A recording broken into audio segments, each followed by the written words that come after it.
একটা রাষ্ট্রে নাগরিকের চেয়ে গুরুত্বপূর্ণ পদ নেই। 6টা সংস্কার কমিশন শিগগিরই আমাদের কমিশন সহ শিগগিরই আমরা আমাদের প্রস্তাব দেব।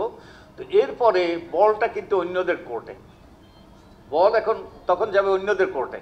একটা হলো সরকারের কোর্টে, আরেকটা হলো রাজনৈতিক দলদের কোর্টে, আরেকটা হবে নাগরিকদের কোর্টে। এবং আমাদের ক্ষেত্রে নির্বাচনী সংস্কারের ব্যাপারে আরেকটা গুরুত্বপূর্ণ অংশীজন আসে নির্বাচন কমিশন। তো বলটা হবে তাদের কোর্টে। তারা কিভাবে খেলবে তার উপর নির্ভর করবে যে কিভাবে আমাদের ভবিষ্যৎ, কী রকম ভবিষ্যৎ আমাদের জন্য অপেক্ষা করছে। যে সরকারের যেই প্রস্তাবগুলো আমরা করব সরকারে ঠিক করতে হবে কোনগুলো বাস্তবায়িত হবে। এবং একই সাথে আমাদের সংস্কার কমিশনের পক্ষ থেকে বলতে পারি যে সরকার অবশ্যই আইন কানুন বিধিবিধান পরিবর্তন করতে হবে এবং এগুলো বাস্তবায়নের মূল দায়িত্ব হবে কিন্তু নির্বাচন কমিশনের। তো নির্বাচন কমিশন যদি তাদের দায়িত্ব পালন করে, সঠিকভাবে পালন করে এবং তারা যদি তাদের মধ্যে যদি সেই চেতনা জাগ্রত থাকে, এই কয়েক মাসের ইতিহাস যদি তাদের সামনে ওই যে থাকে, তাদের স্মৃতিতে থাকে, তাহলে কিন্তু তারা সঠিকভাবে বাস্তবায়ন করবে।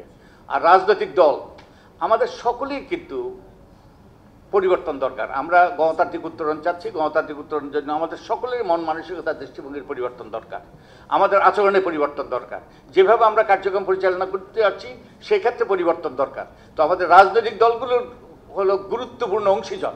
তো তাদের বল তাদেরও কোর্টে এবং তাদেরও সেই দায়িত্বশীল আচরণ করতে হবে এবং অতীতে যেই ভুলভ্রান্তি হয়েছে তার থেকে উঠে তারা যেন যে এই শহীদদের রক্ত যেন বৃথা না যায় সে ব্যাপারে তাদের কিন্তু এগিয়ে আসতে হবে।